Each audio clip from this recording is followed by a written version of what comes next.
Welcome to the Go for Web Development video course by Pact Publishing. In this video, we'll build a personal library web application in Go focusing on the standard library and most popular third-party packages. My name is Larry Price. I'm a software engineer with a passion for exploring the world of programming. I have a breadth of experience building software in a number of programming languages, including Go, Ruby, JavaScript, and C++, to name a few of my favorites. I fell in love with Go a couple of years ago and have taken every opportunity to utilize it at home and in the workplace. I've used Go to build web applications or create utility scripts, and I often document my experiences on my blog at larryprice.com. This is the very first video in Go for Web Development, so I'll take this time to give a brief overview of the topics covered within this course and the structure of the course. This course is divided into 6 sections. Each section will build on the concepts learned and the code written in each previous section as we organically build a fully functional personal library application. In the first section, we'll build a basic web server from scratch and start learning about templates and database connections. In section 2, we'll build search functionality into our basic web server. Our server will pull results from an external API called Classify, which will help us identify books. We'll start integrating AJAX calls into our front end, and we'll save selected books to our database. We'll also introduce the concept of web middleware and its many uses in building web applications. Throughout section 3, we'll introduce viewing our book collection and deleting unwanted books. During this section, we'll also introduce popular third-party packages into our app, such as Gorilla Mux and the ACE template rendering engine. Section 4 will see us extending our database usage to include sorting and filtering our book collection based on user input. We'll use the popular GORT package to make database access easier. In Section 5, we'll focus on adding multi-user authentication to our app to enable any number of users to access personal library collections when viewing our site. We'll learn to use modern cryptography library bcrypt to hash user passwords and block any unknown users from entering the site. We'll wrap up the course in Section 6, where we'll think about the next steps in our Go web development journey. We'll discuss popular Go web frameworks and we'll delve into several tools which will allow us to easily format, lint, and test our code. In the very end, we'll update our web application to deploy it to Heroku for the world to see. Before starting the course, you'll need Go up and running. Go and all of its dependencies can be installed on any of the most popular operating systems and architectures, but I'll be using Go 1.5 on Ubuntu Linux throughout the series. You'll probably want to have a base knowledge of Go syntax, which you can easily get by walking through the Go tour on golang.org. Having some experience in building software for the web will be helpful, but is not necessary to fully participate in this course. We'll start this course with a blank slate, but we'll end with a fully functional library app that will be able to deploy to the cloud. Now that you know what to expect from this course, I hope you'll take my hand and walk with me as we explore the world of Go web development together. Hi, and welcome to the first section.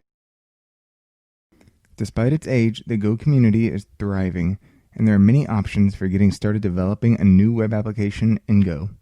I love books, and I keep a lot of books around the house. Unfortunately, I have a tough time deciding where on the shelf each of my books should live. Let's build a personal library app to keep track of books and put them in an appropriate order. In this section, we'll set up a bare-bones web application to prepare for our library app. We'll start small with a single route. Then we'll use a display template to serve markup from our web application. Since we'll want to keep track of our books, we'll finish this section by setting up a database connection.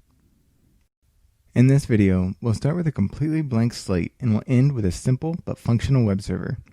It's tempting to get bogged down in selecting third-party libraries for creating servers, multiplexing routes, and integrating middleware.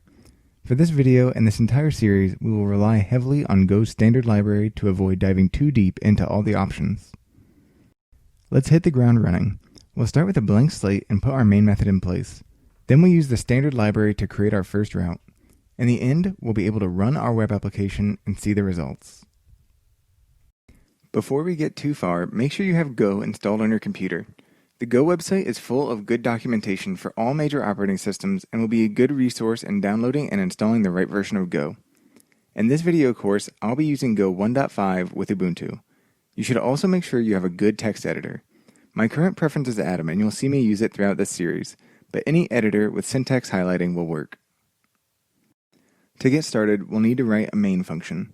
Let's assume that we've created a directory inside our Go path containing a single file, main.go, where we'll define our main function. The Go path is an important Go concept that can be confusing for many new Go programmers. All Go source code, packages, and binaries can be found within the Go path. The compiler uses the Go path to determine which packages to use when building your application.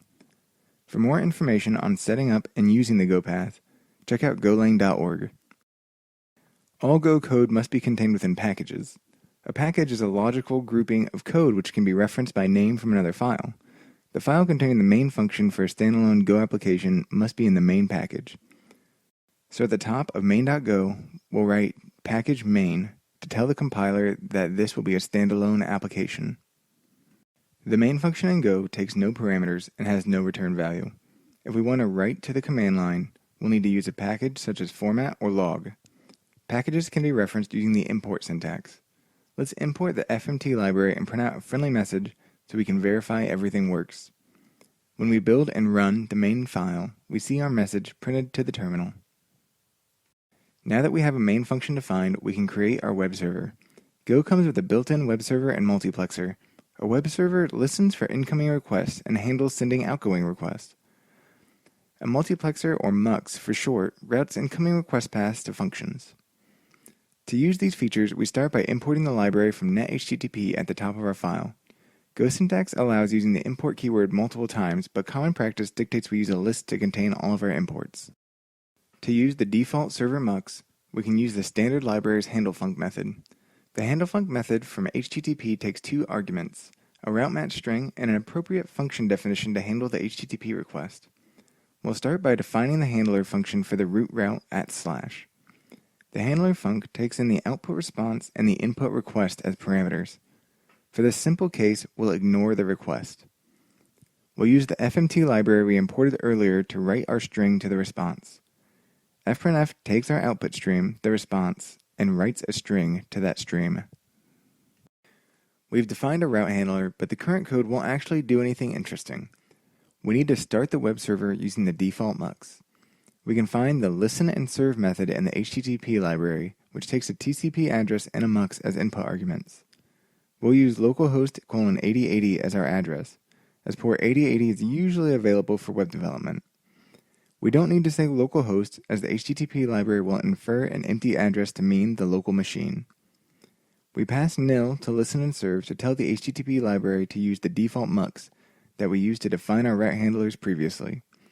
If you're unfamiliar, nil refers to an empty pointer in Go, and it's the equivalent of null in C or C++. If listen and serve fails to start, we'll want to know so we can debug the problem. The most likely issue will be that the port 8080 is unavailable. Let's wrap listen and serve with a call to format.println so we can see any issues that occur. As this will cause the program to halt execution, we might consider using a higher priority logging mechanism from the log package in the future. That's it. All that we need to run our simple web server in fewer than 15 lines of code. Let's see it in action. From the terminal, we can run the app using go run main.go. Now we can open a web browser to localhost 8080 to view what our web server has written to the response. In this video, we were able to define our first route and run a functional web server. We saw our working web application and got comfortable with the code. In the next video, we'll use templates to add a user interface to our app in HTML, and we'll learn a little more about the request and response objects used when creating route handlers. Hi, and welcome back. In the previous video, we took the first steps towards building a miniature library application by creating a basic web server. If you want to build a library app, we're going to need an easy way to get data in and out of the system. In this video, we'll learn how to use a templating engine to build a data-driven user interface. Initially, we'll modify our original route to render a template. We'll send the server query parameters and learn how to access those parameters from Go. Then we'll use the data from the query parameter to dynamically change our website's content. Let's quickly get reintroduced to our current web server. Inside our main function, we created a route handler for the root of our web server which responds to the requests with a short greeting. We also started our web server listening on port 8080. You can see the result when you visit the page at localhost:8080 in your browser. Static text generated in code is great for a start, but let's change the way we think about rendering the user interface. We can use the concept of templates to display HTML to our users. This page contains all the documentation for the standard library's HTML/template, and you should remember this page for reference later. Let's start by creating an HTML file called index.html in a directory called templates. We'll add some standard HTML boilerplate, a primary HTML node containing empty head and body tags. Inside the body tag, let's add some text so we can identify our template. How about Hello Go for Web Development Video 1.3? Now we need to update our main.go file. We'll start by importing the HTML/template library alongside our current import statements. Next, we'll use the template library to parse our template. Above the route handler, we'll initialize the templates variable with a call to template.parseFiles. ParseFiles will build template objects from a list of file names and also return an error. In our case, we'll enter templates/index.html to specify our file. We've also wrapped this in a call to template.must, which will absorb the error from parseFiles and halt execution of the program if it can't parse the template. Let's modify our route handler to execute the template. We'll call executeTemplate on the templates object with the responseWriter object, the name of our index template, and nil as a third parameter for the time being. ExecuteTemplate returns an error object. We should check to see if this error is nil. If it isn't, we'll use http.error to alert the user that we've encountered a problem. http.error takes the responseWriter, the error text, and an error code. In this case, we'll send an internal server error 500. This is a good time for a sanity check. We'll run our Go app from the terminal and open up a browser to localhost 8080. Here we can see our new string for video 1.3. This is a nice start, but we want to use templates to build a data-driven interface. Let's show the user a different name dynamically based on a query parameter called name. Previously, in our call to execute template, we sent nil as the third parameter. The third parameter is actually some object representing data to be displayed within the page. In our main file, let's create a new struct type called page. Page should have a single public string property called name. In the route handler, we'll create a new instance of page with the name Gopher. We'll pass this page object as the third parameter to the executeTemplate method. Now we need to find the query parameter name on our request. The method formValue gives us access to the form data and query parameters available on the request object. We'll use formValue to find the name parameter. If name is not empty, we'll update the page object with the value contained in the query parameter. Finally, we need to update the index template to use our new page object. We'll update the old greeting to use our new name property with the mustache syntax, using a dot to access values on the object. Let's check it out. Run the app and make sure you haven't accidentally introduced any errors, and then open your web browser. When we hit localhost 8080, we see the new text, Hello Gopher. Now visit the site with a query parameter in the URL, like $name equals, followed by your name. Hopefully you see the app use the query parameter to update the content of the page with your unique greeting. In this video, we learned how to use the standard library's templating engine to render a data-driven user interface for our web application. We're going to need a way to store and retrieve data for our library. In the next video, we'll explore connecting to a SQLite database from our web server. Hi, and welcome back. In our last videos, we created our first route, and we learned how to use a templating engine to render a simple data-driven user interface. For our library app to work, we'll need to store and access users and their book collections. In this video, we'll learn how to connect to a SQLite database from Go so we can create, read, update, and delete application data. We'll start by setting up a SQLite database on our local machine. We'll connect to that database with a GoSQL driver from our server. In the end, we'll update our template to display the current database connection status. Let's get started by setting up a development database. The best resource to set up a SQLite database will be SQLite.org. Visit the downloads page to find instructions for installing the SQLite framework on your machine. SQLite was made to be easy to install, so hopefully you won't have too many problems with it. Also note that the SQLite.org documentation page will be a great resource on any SQL commands. We can create a database named dev using the command SQLite3 dev.db from our system shell. Note that this command will create a database in the directory from which the command was run. For convenience, I've run the command in my source directory. Go uses a generic SQL package to perform SQL operations. You can find information on executing any SQL commands using this package in the Go documentation. This SQL package relies on us selecting a SQL driver to use alongside the package. Since we intend to use a SQLite database during development, we'll use the popular Go SQLite 3 library available on GitHub. This is the first third-party package we've installed for our app. From a terminal or shell, run the command go git github.com/matin/GoSQLite3. This will fetch the library from GitHub and install it into the current Go path. The library may take a minute to download depending on your network connection. If you have any issues installing packages, check out golang.org for more documentation. Now it's time to dive back into the code. In our main.go file, let's add two new import statements. We'll import the standard libraries database/SQL as we normally do. For the SQLite driver we just installed, we need to use the underscore character to denote that this package will not be explicitly used in this file. The Go compiler will fail if any imported packages are unused, so we'll use this special keyword to import the driver. Next, we'll need to open a connection to the database using SQL.open. The call to open takes two parameters, the name of the SQL driver and the information needed to connect to our database.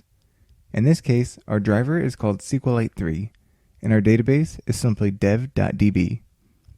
Now let's add some logic to our route handler so we can display the connection status with index.html. On the page object, let's add a public Boolean property called dbStatus to track the connection. In the route handler, we'll set this property using a method on the database object called ping. Ping figures out whether the database connection is still alive and attempts to reconnect when the connection is closed. Ping returns an error if it can't establish a connection to the database. We'll set dbStatus to true when the result of ping is nil. Otherwise, we'll set it to false. Finally, we need to update our index template to display the current connection status. Let's go ahead and add a p tag around our greeting.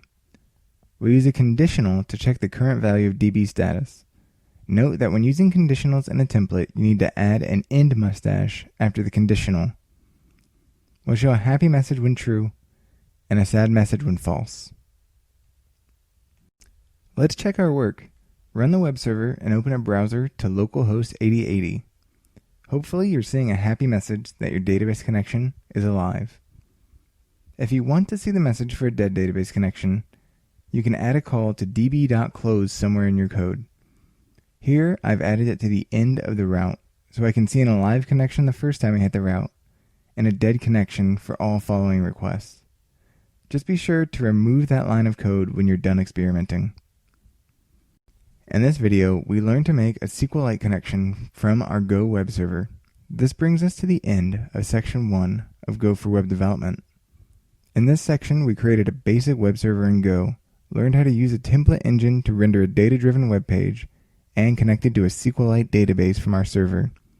We learned about all the pieces to build a basic web application, and we've learned how to interconnect all those pieces. In the next section, we'll take these core concepts and start fleshing out our library application.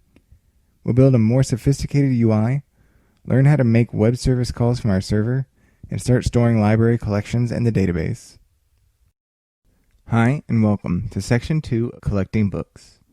During Section 1, we built a bare-bones web server in Go, complete with template rendering and a database connection. In Section 2, we'll build on those concepts and start focusing on building features to manage personal book collections. We'll start this section by sending asynchronous communications from the web client to our server.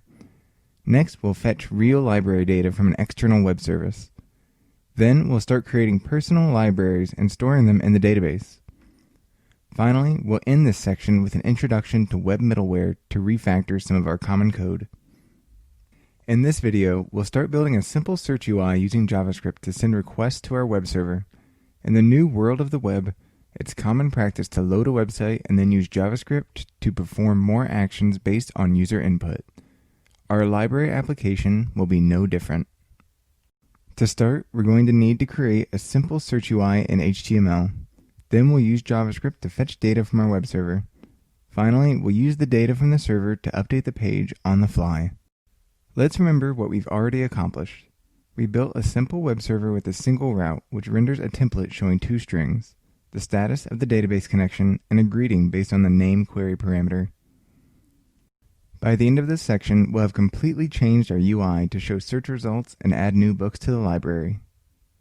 Let's get started. We want to build a simple search UI to find books, and we need to display the results in a reasonable manner. In index.html, let's remove the contents of our old body. Since we want a search bar, let's create a form called search form with an input tag called search. Next to the input tag, we'll include a submit button with the text search. Next, we'll need to define a location for our search results. Let's build a table. Our table will have a width of 100% to take up the entire screen. A table in HTML consists of a t-head tag and a t-body tag. The head tag is a list of headers for the table, and the body is a list of rows. For the time being, our body will be empty, but we'll give it an ID of search results so we can easily find it in the JavaScript later. In the head tag, columns are defined by th tags nested within a tr tag. Let's create headers for title, author, year, and ID, and give them some reasonable widths. Since we want to start quickly working with asynchronous requests and HTML manipulation, we use jQuery in our project.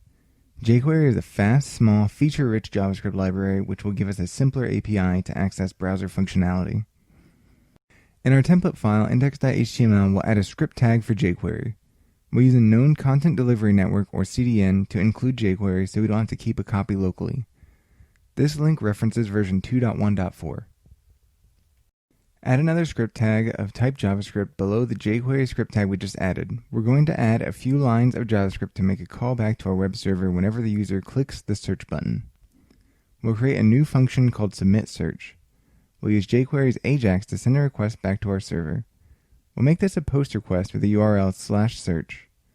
To submit our search query data, we'll serialize the search form. At the end of this function, we need to call return false to prevent the default button action from being taken. Back on the search form, we'll set the onSubmit attribute to return false so the browser does not submit the form. On the button, we'll set the onClick attribute to call our submit search function. Okay, let's make our way back to our main.go file. We'll use handlefunc on our default router to manage incoming requests to the /search endpoint we're calling from the JavaScript. Just like with the root route, our handler will take a response writer and a request as input parameters. We should create a struct to represent outgoing results, so let's create one called searchResult with title, author, year, and ID string fields. For now, we'll ignore the search string and just return some dummy data. We can use the square brackets to denote a slice of search results. These are a few examples I've created. Now that we have data, we'll need to encode it to JSON to return to the request. Let's add encoding/JSON to the import list at the top of the file. Now we'll use json.newEncoder to create an encoder object using the response object as an output stream. The output stream is what will be written to. We'll use encoder's encode method with our results array, which will immediately write the output to the response. If encode returns an error, we'll use the http.error method to let the client know. Finally, let's create rows in the table representing the data our server is returning to us. In the AJAX call, we'll add a success callback. When the call is successful, we'll parse the JSON data with the json.parse function. If the result is falsy, we'll return immediately as we know we were given invalid data. Next, we'll create an object to reference the search results table body using jQuery's $syntax with the hash symbol and the table body's ID. If we call empty on this object, any past results will be removed from the table. Now we can iterate over the results we've parsed and create a new row in our table. We can create the new row object using jQuery's $syntax and inputting a new string of markup. We'll create TD objects for each column nested inside a parent TR node. We can then use string concatenation with the properties of the JSON object parsed earlier to build our rows. We'll need columns or TD tags for each of title, author, year, and ID for every book. To add this object to the table, use the append function. And that's it. We can now restart the web server using go run main.go to see the results for ourselves. Whenever we hit the search button with text in the text box, we can see that the table will be populated with the results. We covered a lot of ground today, but it is well worth it. In this video, we started putting interactive elements in our UI, and we sent and received data from the server to update our web content. In the next video, we'll replace the dummy data with real data fetched from an external REST API based on the search query input by the user. Hi, and welcome back. In the previous video, we started building a search UI using asynchronous HTTP requests to update our interface based on data returned from the server. We want to find real books based on the user's search query. In this video, we'll replace our dummy data with real search results based on input from the user. We'll start by updating our backend to fetch results from the Classify2 API. Next, we'll decode the XML response data into our search results struct. Finally, we'll encode the search results into JSON to return to the front end. For this feature, we'll use a book classification library called Classify2. The Classify API has a single endpoint which we'll use to perform our search and eventually get the classification information for individual books. In our main.go file, let's create a new function called search, which takes in a search query string and returns a list of search results and an error. Let's define two variables at the top of this function, one for the response and one for any errors we encounter. If we want to send a request to the Classify API, we'll need to make use of the get method from the HTTP package.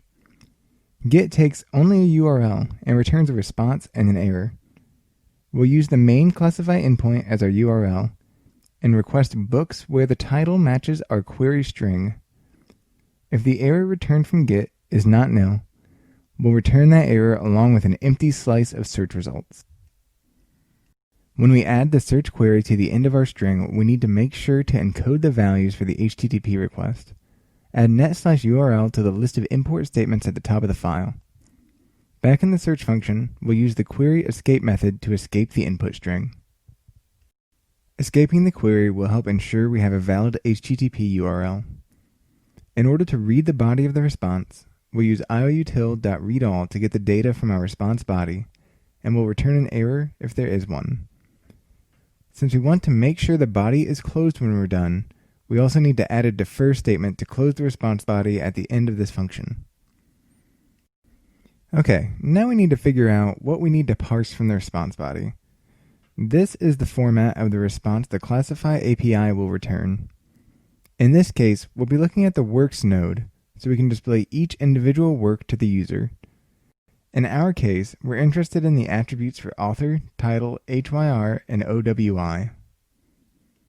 Let's decode the response body. We'll create a new struct called Classify Search Response with a single property results to hold our search result. We're going to use struct tags to tell the decoder how to decode the XML document. Results will have an XML type struct tag of works greater than works to find the individual results of our search within each of the work parent nodes. Before we get much further, let's add import statements for encoding/XML and io/ioutil at the top of the file so we can use these packages. While we're here, let's also update the search result object with struct tags, which will all just be lowercase versions of their Golang counterparts. Specifying these struct tags will tell the decoder how to populate this struct from its XML counterpart. Next, we'll use xml.unmarshal to parse the XML body of the response and store it in the Classify response object. We use the ampersand keyword here to send a reference to unmarshal, since it will use reflection to update the object. From here, let's return the array of search results for the Classify object and the last error found. Finally, we need to integrate the search function into our route handler. Let's remove the creation of our dummy data. Instead, we'll make a call to search, given the form value with the key search, which will contain the text from our search bar. As usual, we'll be sure to handle the error with an http.error and an internal server error. The rest of the encoding will be exactly the same as it was for the dummy data. Let's see it in action. Restart your web server by running go run main.go to make sure there's no compiler errors, and open up a web browser to localhost 8080. Let's search for something with a few results. Are you a fan of Kurt Vonnegut? Click search and you can see that we have real results fetched from the Classify API. Well done. In this video, we've learned how to fetch data from an external API and encode it for consumption by our front end. In the next video, we'll let the user start selecting search results to store in the database as part of a library collection. Hi, and welcome back. In the previous video, we used the Classify API to allow the user to search for books in our library app. Now that we can display search results to the user, we need to let the user add books to his or her collection. To get started, we'll update our database schema manually to allow for storing books. Next, we'll make the search results clickable so we can send selections to our server for processing. Finally, we'll save the selected result to the database. Let's start by updating our database schema. We'll open up the SQLite 3 console with our database from the terminal using the SQLite 3 command. If you run the .schema command, you can see that the database has no schema defined. Let's create a table called books using the command create table books. Within the parentheses, we'll define our columns. For this table, we'll want an integer column called pk to use as the primary key, and we'll set it to auto-increment. We'll also want text columns for the title, author, ID, and classification fields. This time, if you run the .schema command, you can see the new table has been created. You can find out more about using SQL commands by visiting SQLite.org. Let's exit the SQLite console and head back to our text editor. Now we want to make the search results clickable. In the index.html file, let's add a style tag in the head node. We're going to reference each row in the table body, so we'll use the ID search results followed by tr to identify our elements. We'll only apply this style to the elements when the hover pseudo element is applied, which means that the cursor is on top of the element. Within this rule, let's set the background color to light gray and cursor to pointer. These rules will go a long way to making the rows appear clickable to the user. Let's add a click event to each row after we append each row to the results table. We can use jQuery's on syntax to set up a click event on the row. Within the callback, we're going to start building another AJAX request. We'll use a URL of books/add and a query parameter of ID set to the row's ID. For now, we'll specify this as a GET request. Back in the main.go file, let's define a route handler to save the search result with a URL of /books/add. To save the book, we'll need to reach back out to the Classify API to get the numerical classifications for the book. Let's define a new struct called Classify Book Response. This struct will be a little more complicated than our previous one. Let's take a look at the XML Classify will give us. This is the structure of the XML returned by the Classify API. Because of this, we will need to use nested structs to form the right struct tags to parse the XML. To get the basic book data, we can create a struct with title, author, and OWI. All of these are attributes on the work node. To get the classification, we'll pull the Dewey Decimal classification from the most popular DDC node inside the recommendations list off of the SFA attribute. We're going to need a lot of the same code from the search request. Let's factor out the code we'll need from the old search function into a new function called Classify API, which will take a URL as input and return a byte slice and any errors which occur. Let's replace this hard-coded URL with the parameter URL, and we'll be returning slices of bytes everywhere instead of search results. We won't need this last if statement, and we can instead return the results of ioutil.readAll directly. In the search function, don't forget to replace all this code with a call to Classify API using the appropriate URL. After calling into the Classify API, we need to check the error and return empty results and nil to the calling function. Next, let's create a new function called find to grab a single book by ID from the Classify API. This function will be a lot like search, except it will take in an ID string and return a Classify book response along with an error. Let's call into the Classify API method with a slightly different URL, specifying the OWI, which is the same as our ID. We'll handle any errors by returning the empty response and the error. Next, we'll use the xml.unmarshal function on the response body to populate a book object. In the end, we'll return the book response and the final error to the caller. Now we need to use the find function from our route handler and deal with any errors. Let's define a variable to hold our error in our book response at the top of this handler. When we call find, we can use the ID from the query string using the form value function.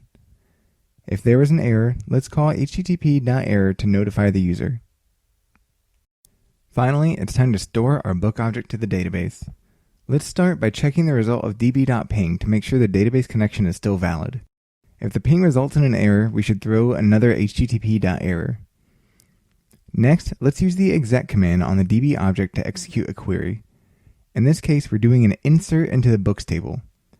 We give exec our query string with question marks to signify that we'll be using parameterized values. Most of the values we pass should be unsurprising, but you'll notice that we're passing nil for the primary key. Because we set the primary key column to auto-increment, we do not need to specify a value to make this code work. Exec has the potential to return an error. At the end of the handler, let's be sure to call http.error one last time if necessary to notify the caller. That's it. Let's restart our application with go run main.go from the terminal and open up a browser to localhost 8080 to check our work. Search for one of your favorite books. As you hover over the results, you'll notice the background color and cursor changing due to our CSS styling. Click one of the results to add that book to your library. Now, let's open up the SQLite console one more time with our development database. If you run the command select star from books, you'll pull all the books from the database, and you can verify that the book you selected has persisted. In this video, we put in a lot of hard work to allow the user to search for books by title, select a book, and then save that book to the database. In the next video, we'll learn about web middleware and how to utilize middleware to clean up some of our application code. Hi, and welcome back. In our last videos, we built a search UI for our library app, allowing users to select and save books to his or her collection. We've been leaning heavily on the standard library to build our web application so far. However, it's worth noting that there are many third-party tools available to make our lives easier. In this video, we'll take a look at the world of web middleware and the benefits a good middleware library can provide. We'll start by installing a web middleware handler called Negroni. Then we'll use Negroni in place of our default web server. Finally, we'll create our own custom middleware to handle verifying the database connection before each route. Web middleware is code that sits between web requests and our application code. Middleware can be used before, after, or around routes, but the most common use case is to use these calls to perform actions before your route handler is called. Negroni is advertised as an idiomatic approach to web middleware. It's small, reliable, and easy to use, making it a great time investment for integrating into our web server. Since this is a third-party library, we'll start by downloading and installing the package using go-git github.com/codegangsta/Negroni. As usual, the install could take some time depending on your network speeds and computer hardware. At the top of our main.go file, we'll import github.com/codegangsta/Negroni to include the package. We should also proactively remove the FMT library as we won't be needing it anymore after this video. Since Negroni takes a multiplexer as an input argument, let's create a new http.serve mux called mux to replace the default mux. Wherever we create route handlers, we'll use mux.handlefunc in place of http.handlefunc. Now let's create a Negroni object using the classic method. A classic Negroni includes some nice default middleware such as logging, panic recovery, and static file serving. We'll tell our Negroni instance to use the mux we created earlier. Finally, we'll replace the call to listen and serve with a Negroni call to run our server on port 8080. This will be a good time for a demo. Back in the terminal, let's restart the server. Go to localhost 8080 in your web browser to see the new web server in action. Everything should be the same as it was when we were using the standard library. However, when you go back to the terminal, you'll see a distinct difference. Negroni is logging every request and response we make to the console automatically. This is using Negroni's built-in logging middleware, which we included by using the classic method to build our Negroni object. Alright, let's get back to business. We're going to build our own middleware. Whenever we connect to the database, we want to make sure that the connection is active using the ping method. we'll build a simple middleware to run the ping method before a route body is called and return an error if there is a database problem. We'll start by moving the initial declaration for our database connection to the file scope outside of our main function. This way we can access the variable from our middleware handler. Writing custom middleware is easy. We'll write a new function called verifyDatabase, which takes in parameters for the response writer, request, and incoming handler func. This method signature is very similar to route handlers. We'll create an if statement to check if ping returns an error. If it does, we'll use the http.error method to write an internal server error to the response writer. Otherwise, we'll call the next handle func with the current response writer and request AJAX. Next is how Negroni knows to continue executing middleware or route handlers after our middleware is finished. Between the initialization of our Negroni instance and adding the multiplexer, we'll add a call to use our Negroni middleware. We'll use the Negroni.handleFunc wrapper to create a handler that Negroni understands in this statement.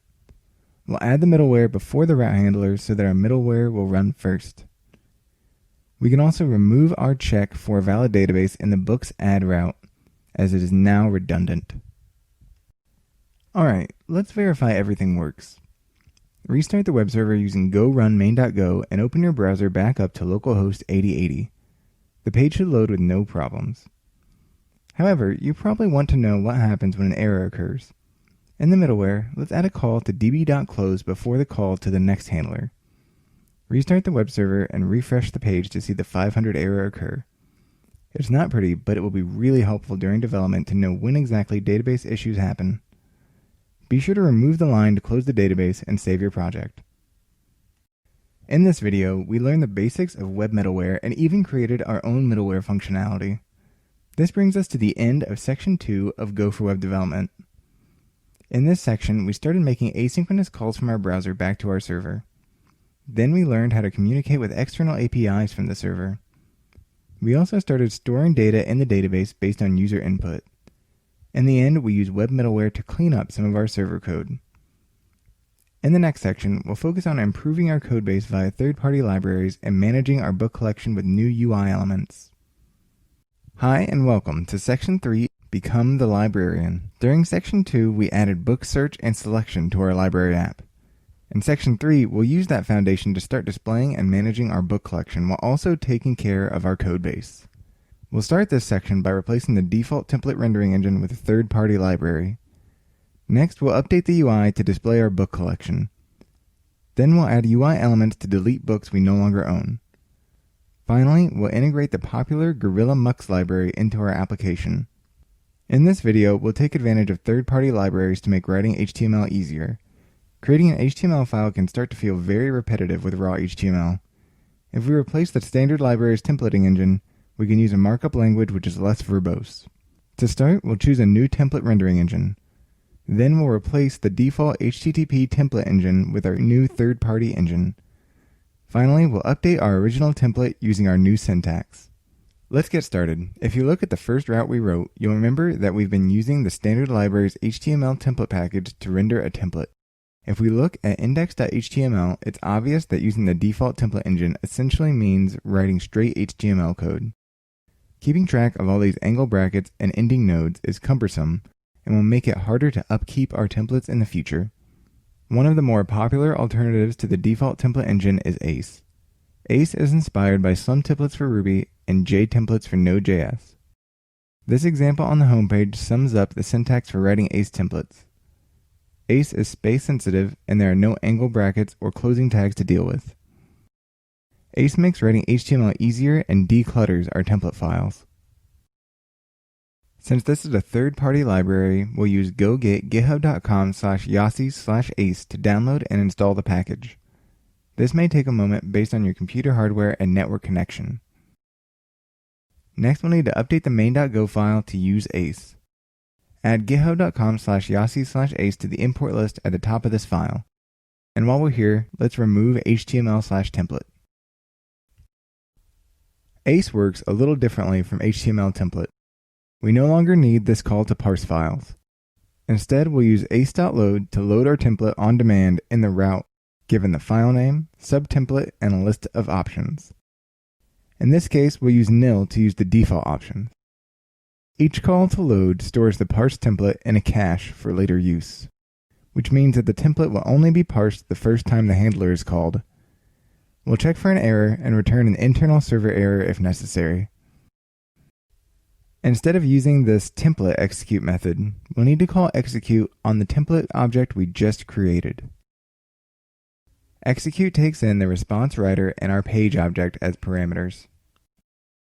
This last part may be a little tricky. We'll walk through our HTML file and convert the syntax to ACE. Let's start by making a copy of the index.html file and calling the new file index.ace. At the top of the file, let's add equals doctype HTML to tell the web browser that this will be an HTML5 file. Now we'll remove all the closing tags.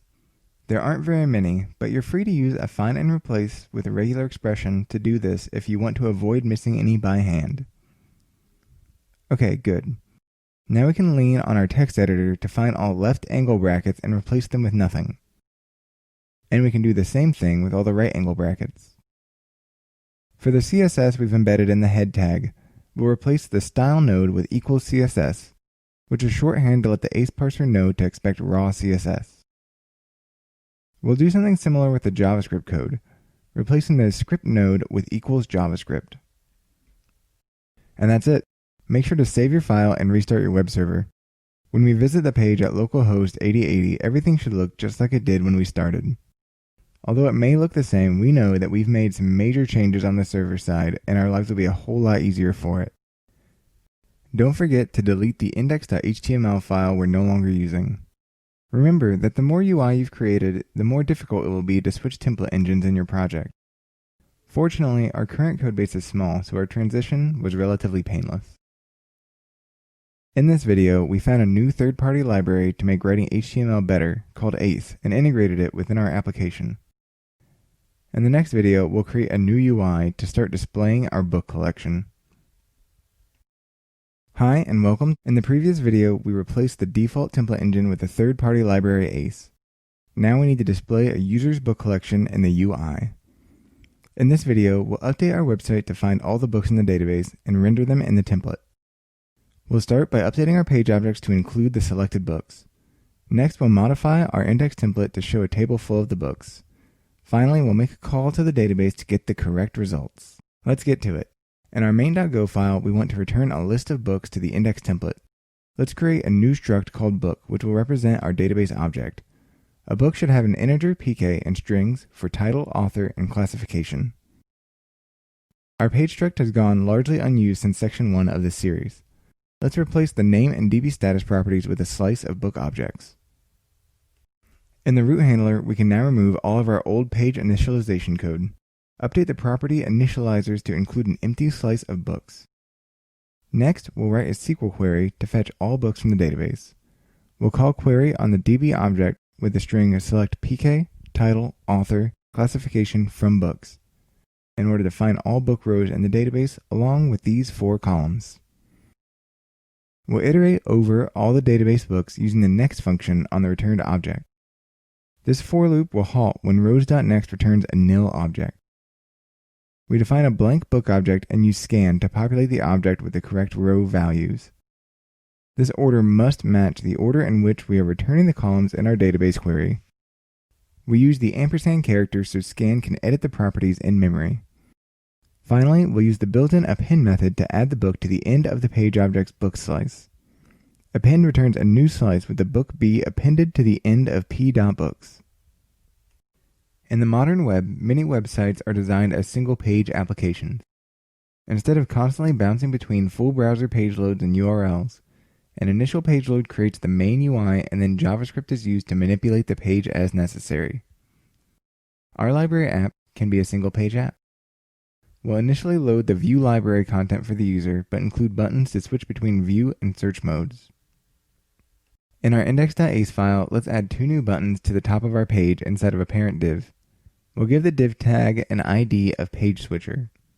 Ace allows us to use the # shorthand for IDs and the dot shorthand for class names. We should define new CSS rules to style the button. Add a rule for the ID page switcher for a width of 100% and aligning the text in the center of the screen. Any child buttons of page switcher should have a 24 pixel bold font. We'll also give a margin of 1 M unit and padding of 0.3 M units. M units are sizing units based on the current font size and come in handy whenever we're doing responsive web design. One of these buttons should say View Library, while the other should say Add Books. Next, we'll divide our page into two halves. The search form and table should be placed inside a parent div with ID search page. We'll create another div tag of ID view page with no child tags for now. Now, when the user clicks the View Library button, we want to hide the contents of search page and show the contents of view page. We want to do the opposite when the user clicks Add Books. On the View button, let's set the onClick attribute to call the function showViewPage. On the Add button, we should set the onClick attribute to call a function named showSearchPage. We'll define these functions in the JavaScript. Using jQuery selectors to find each element by ID, we'll call hide and show to display the appropriate page. These two functions are mirrors of one another. Hide is a jQuery function which sets the CSS rule display:"none" on the given element, and show restores the initial display value.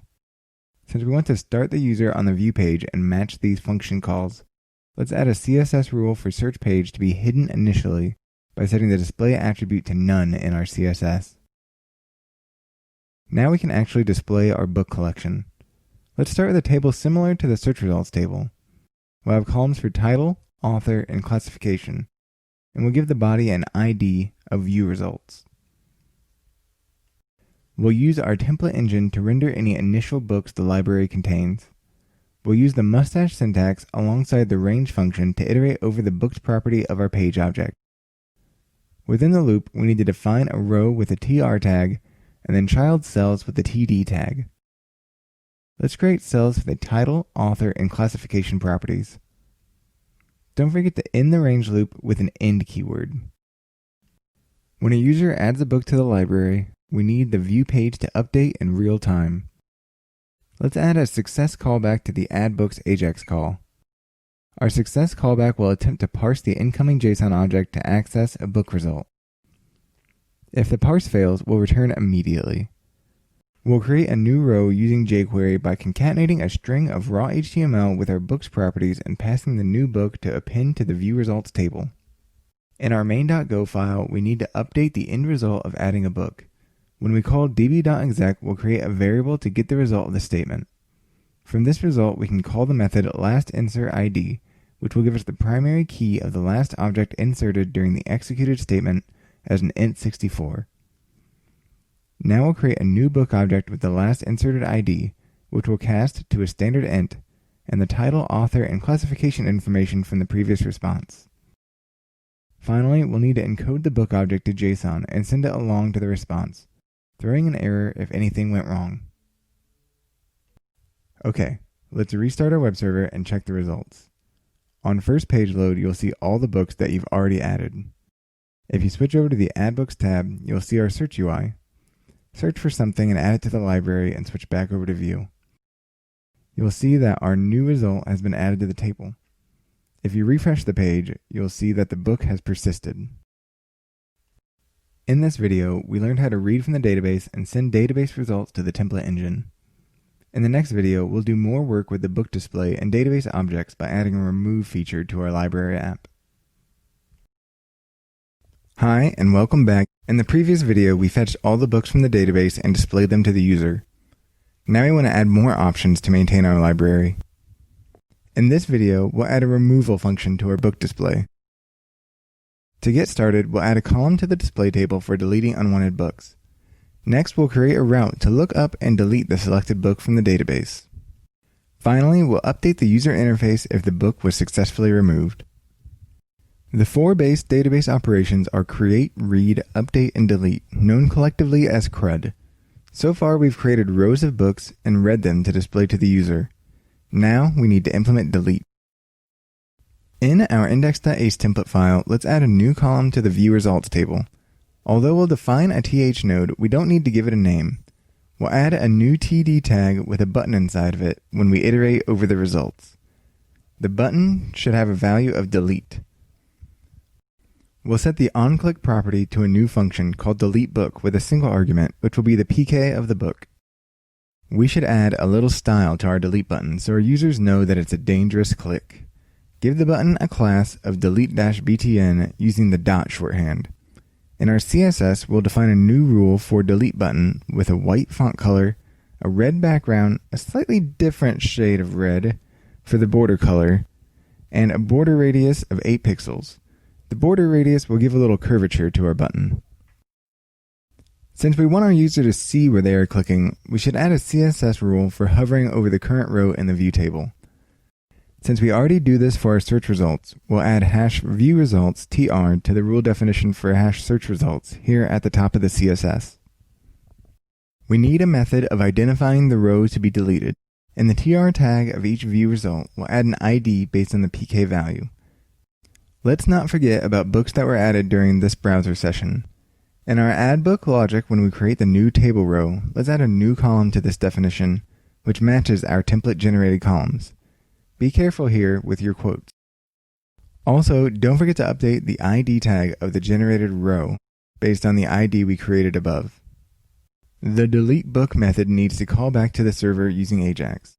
We'll use a new URL that will mirror our add URL, /books/delete, $PK equals, plus the PK. This will allow us to access the PK as a query parameter. Okay, so let's create a route which deletes the book from the database. In our main.go file, let's add the delete handler underneath the add handler. We'll call exec on the DB object with the command delete from books where PK equals ? Again, the question mark tells the SQL driver that we will be giving exec an argument to fill that role. In this case, the argument is the request form value named PK, which will grab the query string value we sent from the JavaScript. As usual, we want to be sure to check for any errors and take an appropriate action. In this case, we also want to tell the caller that everything was okay during the call. We can use the write header method on the response writer to send a 200 status OK along with the response object when we return. Finally, we should remove the row from the view table when we successfully deleted the row. Back in the index template, let's update the deleteBook AJAX call to remove the row. We'll add a success callback so we know the row has definitely been removed given that we know we're sending a 200 OK from the server.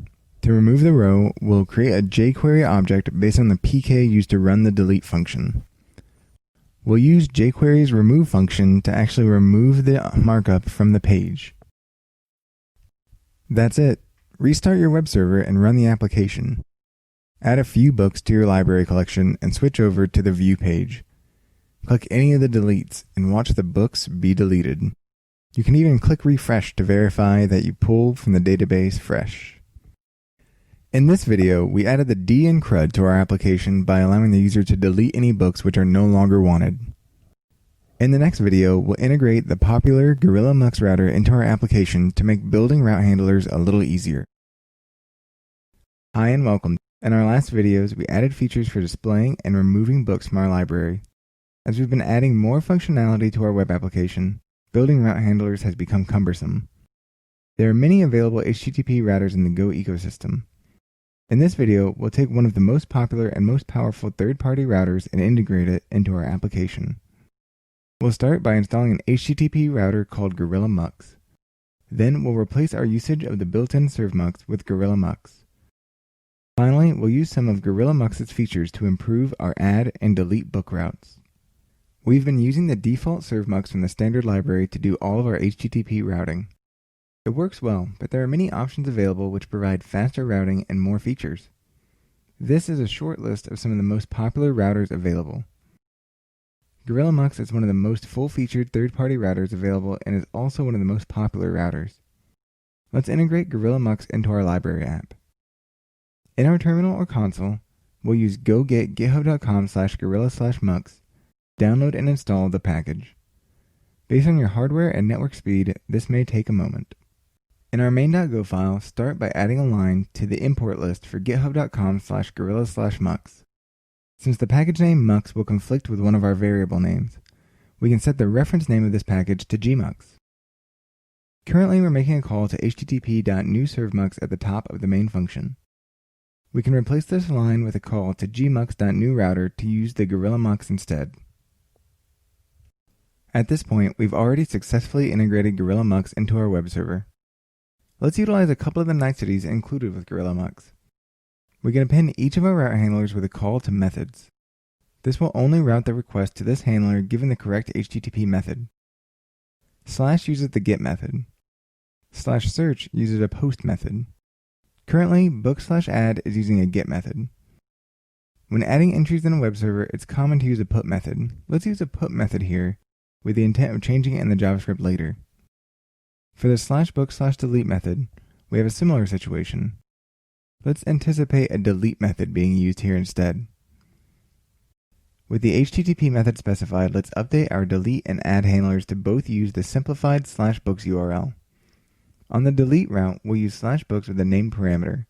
We'll append / and pk in brackets to the end of the route URL to tell GorillaMux to grab the primary key from the matched URL. Instead of using r.formValue to parse a query parameter, we can access name parameters using gmux.vars given the request. We can then access the pk key to access the name parameter. The request for search is already correct. Let's change the book/add request to use the new URL /books and use a put method instead of a get method. We'll update the book/delete request to use the URL /books/ followed by the primary key we want to delete. We also need to update the request to be a delete method instead of a get method. Okay, let's check it out. Restart the web server and open up a browser to localhost 8080. We should run through all of our functionality to make sure everything still works. We'll search for a new book, like Cat's Cradle, to show that search still works. We should select one of the results and verify it shows up on the view page to verify that add still works. Finally, let's delete some of our books to check the delete functionality. You may also be interested in Negroni server logs, where we can clearly see requests made for get, post, put, and delete. In this video, we integrated the powerful GorillaMux into our web application and started utilizing its advanced functionality. This brings us to the end of Section 3 of Go for Web Development. In this section, we replaced the default template engine with the less verbose ACE engine. We built a display table to display books to our user. Then we added the ability to remove books that are no longer wanted. Finally, we replaced the default ServeMux with the popular GorillaMux router. In the next section, we'll continue to improve the quality of our code, and we'll finally add the functionality to sort and filter our book collection. Hi, and welcome to Section 4, A Place for Everything. During Section 3, we added functionality for viewing libraries and deleting unwanted books from our collection. At the same time, we started utilizing third-party packages to write cleaner templates and route handlers. In Section 4, we're going to focus on sorting and filtering our book collection to help the user fulfill our initial goal of putting together a bookshelf. We'll start this section by integrating the third-party package Gorp into our application for cleaner database access. Then we'll introduce the functionality to sort our book collection. Finally, we'll add the option to filter our library by fiction or nonfiction. In this video, we'll take advantage of the third-party package known as Gorp to make database calls a little easier. We'll use Gorp to abstract deleting and inserting rows into the database and to bind Go objects to database objects. To start, we'll need to download the latest stable Gorp files. Then, we'll need to set up the database mapping so that Gorp knows how to communicate with the database. In the end, we'll rewrite our database calls to take advantage of these mappings. Let's get started. Gorp is a humble package which provides a layer of abstraction between our code and the standard SQL library. Using Gorp allows us to make database calls through an API instead of through raw SQL statements. At the time of this recording, Gorp is making some major changes on the main branch, which could introduce breaking changes to the API. With that in mind, we'll use the gopkg.in service to install version 1. Installing Go packages with the GitHub URL can pull unstable packages into our codebase, and gopkg.in gives us an easy way to find stable versions of Go packages, in this case, Gorp version 1. At the command line, run go get gopkg.in/gorp.v1. This could take a moment based on your computer hardware and network speeds. Let's open up our main.go file and update our import list with gopkg.in/gorp.v1. The first thing we need to do to utilize gorp is to define a database mapping. Let's create a new method called initdb. We'll start this function with the original call to sql.open from the main function. In the main function, we'll call initdb. Let's define a new variable alongside the pointer to the database called dbmap, which will be a pointer to the instance of gorp.dbmap. We'll initialize gorp.dbmap inside initdb with two properties. The first property is the pointer to our db object. The second property is the SQL dialect of our database. In this case, we're using SQLite. Currently, our database has one table called books. We'll use the addTableWithName method on dbmap to let gorp know to expect a table which matches our book object called books. We'll call setKeys to tell gorp the primary key of the book table. We'll set the first argument to true, which means that our key is auto-incrementing. The second value is the name of our primary key column, which in this case is pk. Now we can tell gorp to create the table if it doesn't already exist in our database, using the createTablesIfNotExist method. This is especially useful during development if you ever need to recreate your database from scratch or add new tables without using the SQLite console. We also need to tell gorp how to coerce a book object into a database row. We can do this by adding dbstruct tags to the book struct just like we did for XML and JSON. For each of pk, title, author, and classification, we just need to use their lowercase counterparts. You may remember we also have a column for ID, which we should add now so that gorp knows the full definition of our object. Gorp will also want to see the primary key set to type int64 instead of just int. In doing this, we'll be able to add the maximum number of rows to our table without running out of primary keys. Finally, it's time to replace our raw SQL calls in favor of the new dbmap object. Starting in the root route, we'll need to update this call to query to use dbmap.select. Select will take in an object to populate as its first argument and a SQL statement as its second argument. We want to populate p.books, and we'll use the ampersand to reference that object as a pointer. We'll use the SQL statement select star from books to fetch all books from the library. Select will return an error, which we should handle in our usual way with a conditional and a call to http.error. We can remove all this code dealing with rows as that's no longer needed. Next, we can update inserting books into the database in the add route. We can start by deleting all this code except for the book initialization. We'll update the value of pk to be -1, since gorp will populate this with a new value once it has been inserted. In this case, we just need to call insert on the dbmap object with a pointer to the book object we just created. Insert will return an error if there is a problem, so we'll be sure to check that error and handle it appropriately with a call to http.error given a status internal server error. Finally, let's handle the delete route with gorp. Doing this delete will require that we create a book object to pass into the dbmap with a given primary key. To parse the primary key as an int64, we'll need to use a standard library package called strconv. Let's add strconv to our import list. Now we can use the parseInt method on strconv to parse the string value contained in the pkroute variable we were using previously. ParseInt also takes in the base and bit size. In our case, we want to use a base 10 integer that is 64 bits. In place of the call to exec on db, we'll call dbmap.delete. Delete will take in a book pointer, which we'll create with all empty values except for the pk we parsed with strconv. Delete also returns an error, so we can leave this conditional as is. And with that, we fully integrated gorp into our code. Let's restart the web server to test our application. Open your web browser to localhost 8080 and try to use all the functionality to make sure everything still works. We can see that getting all the books still works on the view page. We can see that adding a new book works from the search page, and checking that it exists on the view page afterwards. We can also check our delete on the view page by clicking the delete button. In this video, we used GORP to streamline our database calls. In the next video, we'll finally add the functionality to sort our books. Hi and welcome back. In the previous video, we integrated the database wrapper package GORP into our application for cleaner database access. In this video, we'll add the functionality to sort a collection of books to our web application. To get started, we'll add a simple sorting UI to our interface. Then, we'll modify our database query to include the specified sort criteria. Finally, we'll store the user's preferred sort criteria to the browser session. We need to add elements to our UI to make our columns sortable. There are many ways to go about this, but the most common method is to click or tap the table headers to initiate a sort.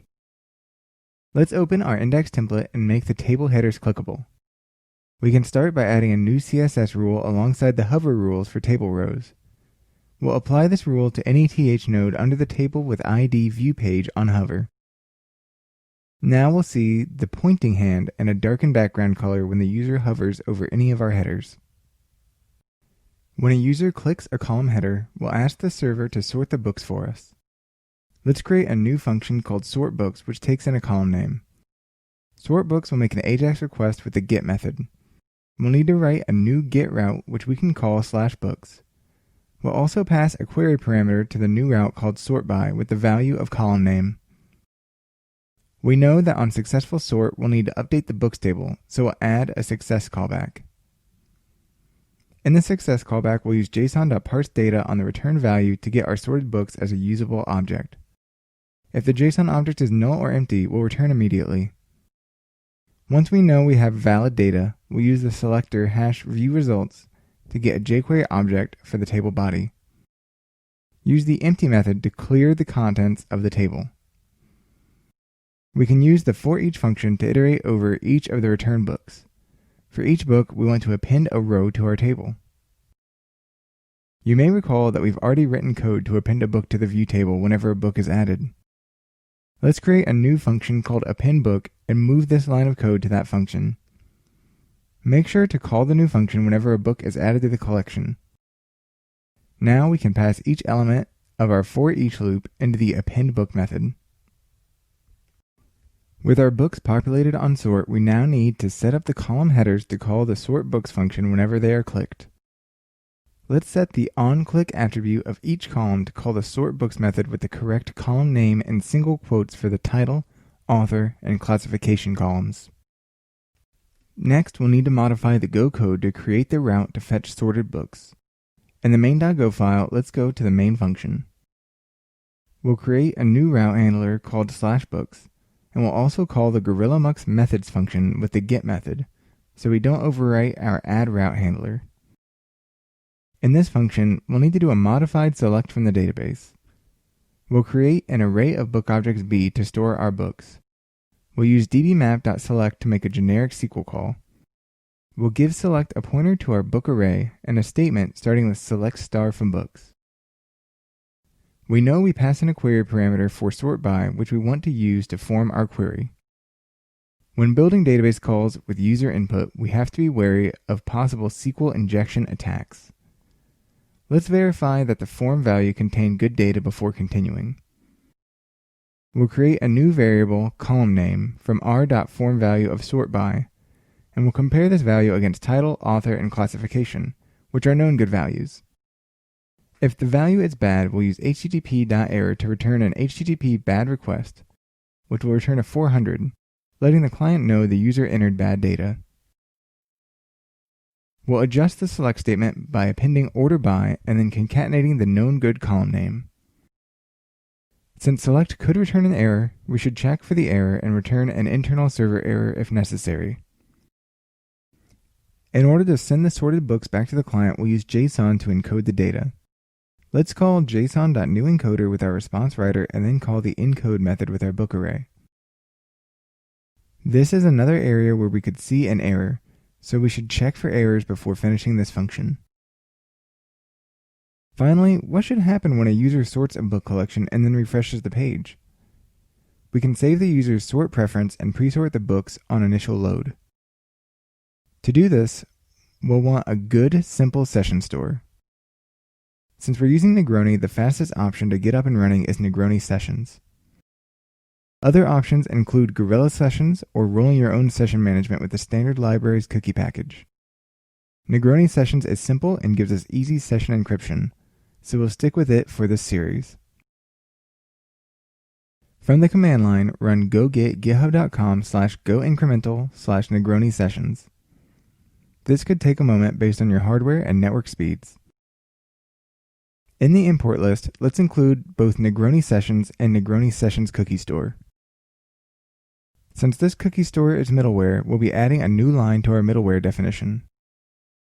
Inside a new in.use call, we'll create a new sessions.sessions with the name Go for Web Dev and a new cookie store initialized with a super secret password. This password will encrypt your session so it is less susceptible to foul play. When the user initiates a sort, we'll set the new value in the session. We'll set up the session right before we encode the book slice to the response.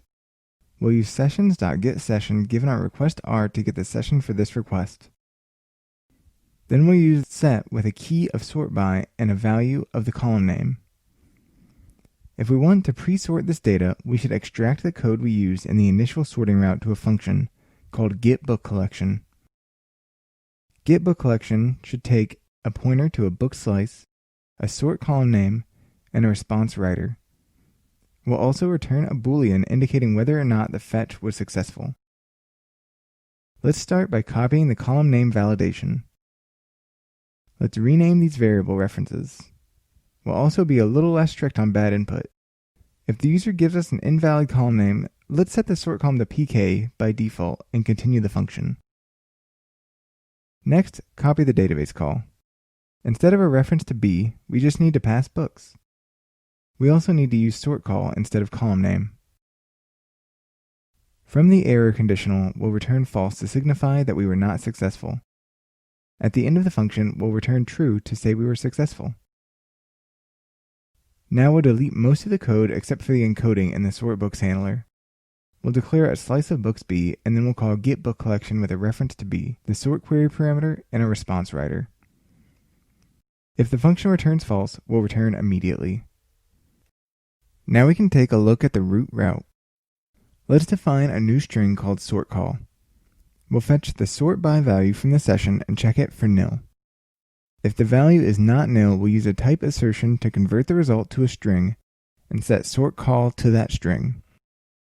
We'll replace this call to dbmap.select with a call to getBookCollection, given a reference to p.books, our sort column, and the response writer. If the call was not successful, we'll return immediately. Congratulations, we finished writing code for this video. Let's open up a terminal, restart our web server, and open up a browser to localhost 8080. If you start clicking the column names, you can see the rows shift around to maintain the correct order. When you refresh the page, you'll find that the order has been preserved thanks to our session storage. In this video, we finally added the ability to sort our book collection to help the user build a library. In the next video, we'll continue along the same path and add the ability to filter a book collection by fiction and non-fiction titles. Hi and welcome. In our last video, we added the ability to sort our book collection display and save the user's preferred sort to the browser session. Sorting was a big step towards a fully functional library app, but sometimes book collectors only want to see part of a collection.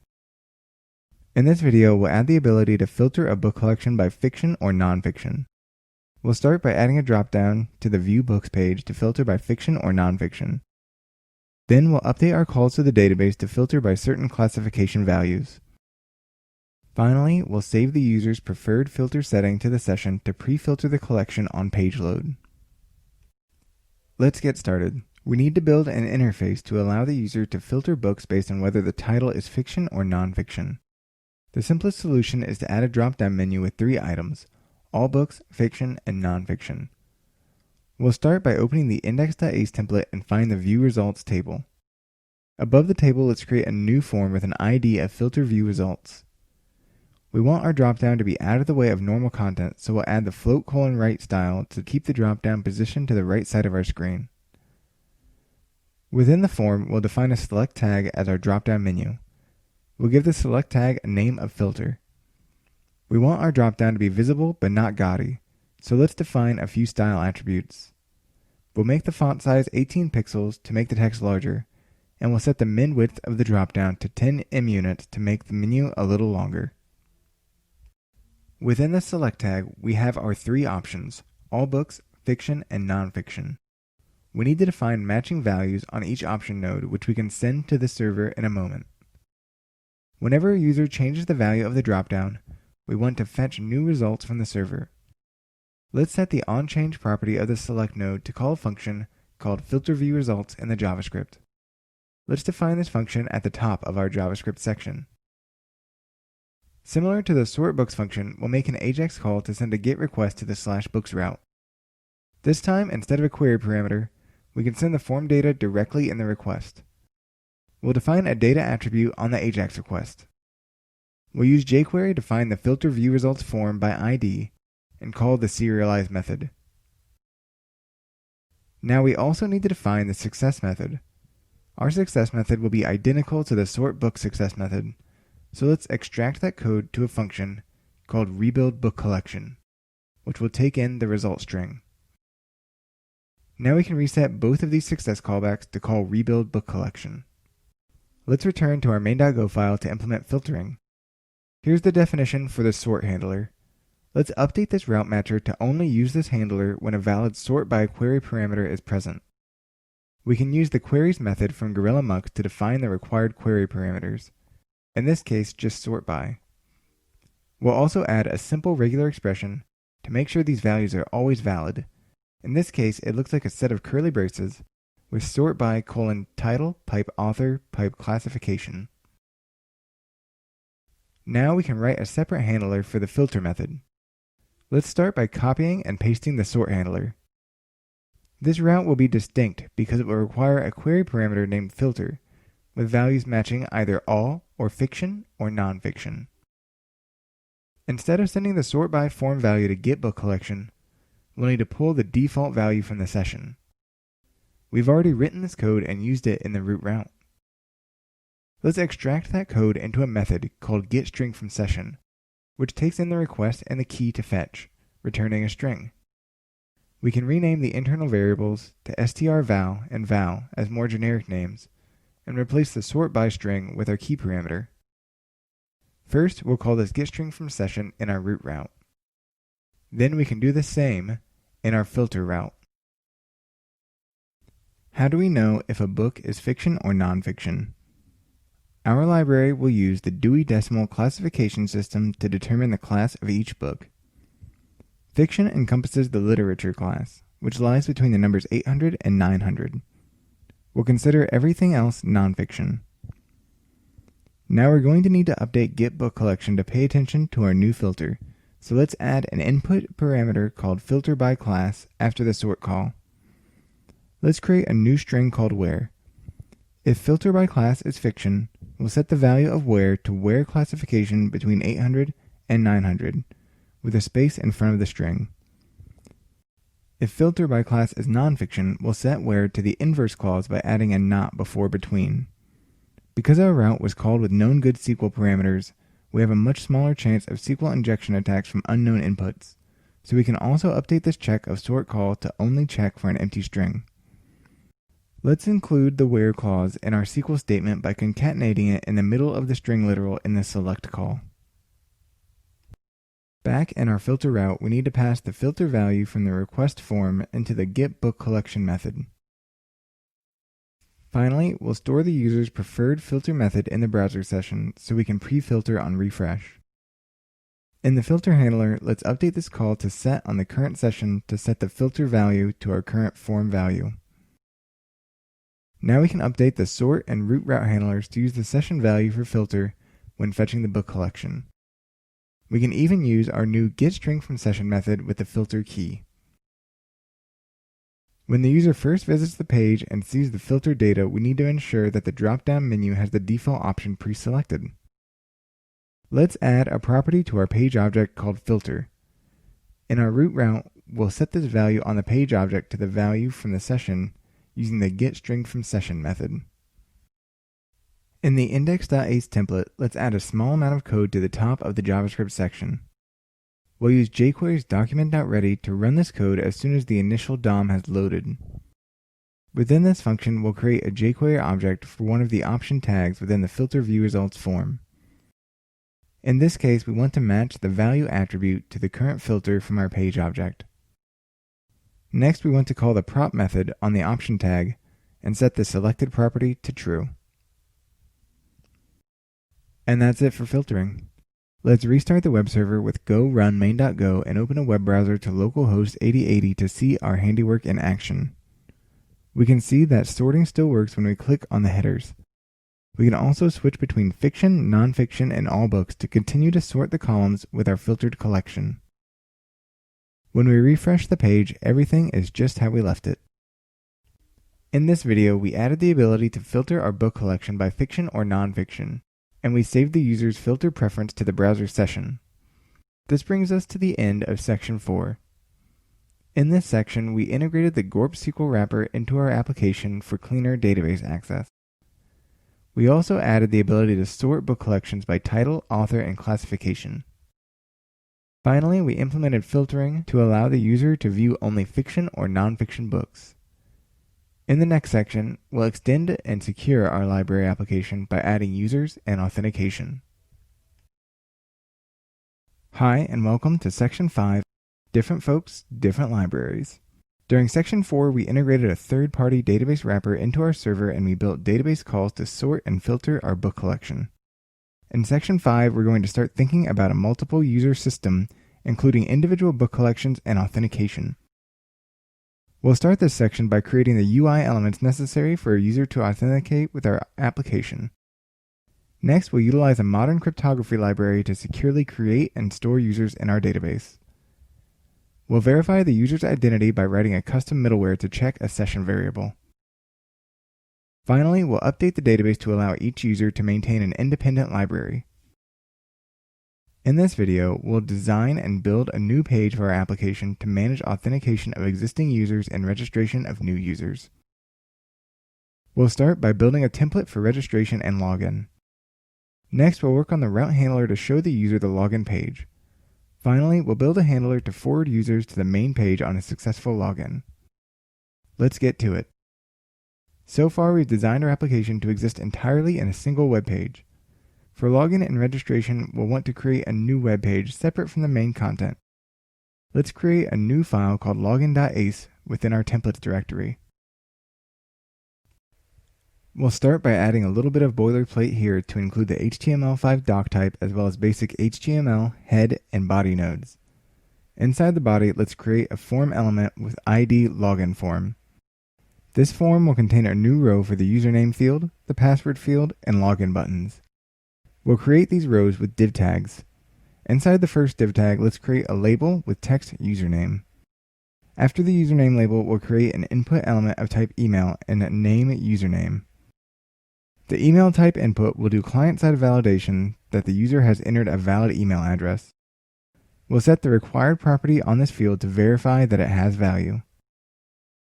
Inside the second div tag, we'll start with a label with text password. Next to that, we'll create an input of type password and name password. The password type input will hide the user's typing to keep the password a secret. The field should also have the required property set. Within the third div, we'll create two inputs of type submit. The first should have value and name register, and the second will have a value and name of login. Whenever the user submits this form, our validation will run and show any immediate errors. This is called client-side validation. Using client-side validation allows users to see any potential errors as soon as possible without bouncing an HTTP request off the server. Of course, any client-side validation we do can be circumvented by malicious users or older browsers which don't support HTML5 validation. Any data which is required or has a required format should be double-checked on the server. While we're thinking about it, let's style this form a little bit. We'll create a CSS area in the head element. For every div within the login form, we'll center align the text. For every input within the login form, we'll add a margin of 0.5 em units on the top and bottom, and 1 em unit on the left and right. When the user enters an invalid username or password, we should also have the ability to display an error. Below the form, we'll add a div tag with ID error. Using this shorthand, ACE will automatically assume we want to use a div tag here. Within this node, we'll display the content of an error property on the page object passed to us. We should add a little bit of style to this error message as well. We'll center align the text, make the font color red, and set the top margin to 1 em unit. Okay, next we need to build the route handler to display this page. Let's set a new handle func for the route named login. The first thing we need to do in this route is load the login template we just created using the ACE rendering engine. If the template isn't found, we'll send an internal server error in the response. Next, we'll execute the template. For the short term, use nil as the page object. If the template can't be executed, let's return an internal server error here as well. Finally, we need to send users to the correct page once a successful login has occurred. We don't have an authentication system in place at this point, so for now we'll just let everyone through after they hit register or login. At the top of our login handler, let's add a new check to see if either the register or login form values were sent. In the future, we'll use these values to determine whether to create a new user or attempt to authenticate an existing user. But for now, we'll use their existence to redirect our users to the main page. Use http.redirect with the response writer W, the request R, the root URL / and the code http.statusfound, which is a 302 redirect code. Don't forget to return in this conditional so we don't do any unnecessary template loading. Congratulations, we've built a very basic login UI. Let's restart our web application and open up a web browser to localhost 8080/login to see our work. You'll see that our form will not submit unless both values are non-empty and the username looks like an email address. When we send valid data, we are redirected to the main page. In this video, we created a new template for authenticating and registering users. In the next video, we'll learn how to use a crypto library to securely create and store users in the database. Hi and welcome. In the previous video, we created a basic login and registration user interface for our library application. In this video, we'll create a user object to store in the database with an encrypted password hash. To get started, we'll download and install the bcrypt library. Next, we'll define what a user should look like in the database. Finally, we'll create and store new user objects when a user registers with the site. Let's get started. When authenticating users, we want to avoid storing any direct password information. Instead of storing the user's password, we'll use bcrypt to generate a salted password hash, which we'll use to compare the password and verify a user's identity. To install bcrypt, let's open a terminal and type go-get golang.org/x/crypto/bcrypt. This may take a moment depending on your computer hardware and network speeds. Now let's open up our main.go file. In the import list, let's add a line for golang.org/x/crypto/bcrypt. Now that we have bcrypt ready to go, we should define the user object that we'll be storing in the database. We'll create a new struct type called user. User will have a username which should be a string and will match the lowercase username column in the database. All usernames must be unique, so we will make this username column our primary key in the database. Additionally, a user will need a property to represent our hash password, which we'll call secret. Secret will be of type byte slice and will be matched to its lowercase column in the database. We need to tell gorp to map this object in the database. In the initDB method, we'll create another add table with name call with an empty user object and the table name users. This time the primary key should not auto-increment and will be set to the username column. Finally, we need to create and store new users in the database when a user clicks the register button we implemented in the previous video. In the login route handler, let's break up this conditional and focus on the register call. If we're registering a new user, we first need to create a bcrypt hash from the given password. We'll call the method bcrypt.generateFromPassword with the given password, cast to a byte slice, and the default computational cost to generate a bcrypt hash. For this video, we'll ignore the second return value from generate from password, which would be an internal error from the bcrypt library, which is unlikely to occur in our sandbox. Now we'll create a new user object with a given username and password hash. We'll use dbmap.insert with a user object to create a new row in the database. If there wasn't an error, we should redirect and return as we were doing previously. If there was an error adding the row, we should send an error back to the login page for display. Let's create a new page object called login page with a single property error. We'll create a new login page object before the conditional and set the value of the error property if we had an error. For debugging purposes, we'll send the raw database error to the template for display. In a production application, we would make this message more user-friendly. Don't forget to send the page object to the login page. We should also handle the case when a user already has an account and wants to re-authenticate. If the login form value is defined, we'll use bcrypt to check the password for the given username. We can get the user from the database using dbmap.get with an empty user object and the user's primary key, which is the username form value. Get returns the found object and a possible error. If we have an error, let's set the error property on the page object to that error. If the user is nil, we should let the user know that we could not find that username. When the user is not nil, we'll need to perform a hard cast on the object returned from the database to access the user object. Now we can use bcrypt.compare hash and password with the user's known secret and the given password from the form value. bcrypt will return nil on successful authentication and an error on failure. When the error is non-nil, let's set the error property on the page object. In a final else statement, we'll use http.redirect to send the user to the main page. And that's it.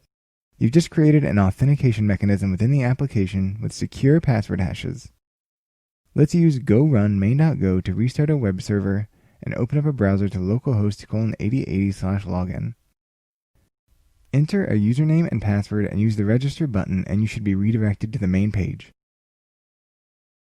Go back and try some other combinations. You should see an error for unregistered users and bad password combinations. You should also be able to log back in using the original username and password, but registering again should return an error. In this video, we registered new users in our web application and stored secure hashes to match user passwords and future visits. In the next video, we'll enforce authentication and add user identification information to the user interface. Hi and welcome. In the previous video, we learned how to authenticate users by hashing passwords and storing them in the database. In this video, we'll enforce authentication on our site by building a custom middleware to ensure the user is authenticated. To get started, we'll set the user in the session on a valid login or successful registration. Next, we'll add a new middleware handler to check for a valid user in the session object. Finally, we'll add a small amount of UI to allow the user to log out of the application. First, let's open up our main.go file. Whenever we do a successful register or login in the login route, we should set a new session value. We'll use sessions.getSession with our request R to get the session. Then we'll use the set method with the key user and the value of the user object's username property. We need to be sure to do this during a successful login or register before we redirect to the main page. Next, we want to verify that the user session value is always set before we allow a user to enter the main page. We'll start by defining a new middleware handler called verifyUser. Remember that middleware handlers take parameters for a response writer, request, and the next handler func. Within this function, we'll want to verify that a user exists in the database with a username held in the session. We'll use the getStringFromSession method we created to get the value we need. If the username is not empty, we'll use it to query the database. Let's use dbmap.get with an empty user object and the username from the user session variable we just set. If the object returned from the get call is not nil, we know that this user is valid, and we'll allow the next handler func to run and return from this function. If the user was nil or the username was empty, we'll return the user to the login page using http.redirect with the login route, and a status temporary redirect instead of a status found. Additionally, if the URL path is equal to /login, we want to avoid performing a redirect loop. We can check the path by accessing r.url.path. If we're in the login route, we'll let this method continue and return immediately. Finally, we need a way for the UI to know which user is logged in. On the main page object, let's add a new string field called user. Within our root route handler, we should set the user field to the result of a call to get string from session using the request R and the user key. Let's open up the index.ace template file to update the UI. Above the page switcher UI, let's add a new div with ID user info. Within this node, let's define another div element with the text, "You are currently logged in as," and we'll end the string with bold text containing the value of the user field on our page object. Below the message, we'll define a link pointing to a URL called logout. Let's define a single CSS rule on the user info ID to set the text alignment to the right side of the page. Let's jump back to the main.go file so we can define the logout route. In the new logout route handler, all we need to do is get the session for this request object and set the user value to nil. Since we could be getting a different user on the next login, we should also remove the default filter value from the session. After clearing the session, we'll use http.redirect to send the user back to the login page. Okay, now we need to make sure we add our new middleware to our Negroni instance after the verified database middleware. The call will be identical, except we'll use the function name verifyUser. With that, we finished this part of our application. Let's restart our web server and try to go to the main page at localhost 8080. You'll notice that we are immediately redirected to the login page instead. We'll log in with a user we've created previously to be redirected to the main page. Now, when we refresh the page, we're not redirected to login. When we click the logout link, we'll be taken back to the login page and we won't be able to access the main page until we log in again. In this video, we enforce encryption throughout our site by building a custom middleware to verify the user's identity. In the next video, we'll associate books with individual users, such that each user has a discrete book collection. Hi, and welcome back. In our last video, we enforced authentication in our web application to prevent unknown users from entering the site. In this video, we'll associate books to users such that users can maintain a personal library. We'll start by adding a user identification column to the books table. Then we'll update our Go representation of the book objects. Finally, we'll update the database query to only fetch books belonging to the current user. Let's get started. We'll open a SQLite 3 console in our terminal with our development database. We want to add a new column to the books table. We'll write the command alter table books add column user varchar 255. Although we could make this column a true foreign key column, it's not necessary, and version 1 of GoGorp does not offer full support for foreign keys. With that finished, let's open the main.go file and update our Go representation by adding a user string field to the book struct. Now we need to update all of our CRUD calls. Whenever we delete a book, we want to make sure the book actually belongs to the current user. Before we do this delete, we'll create a new book object and populate it with a call to dbmap.select1. We'll call into the database with select star from books where pk equals ? And username equals ?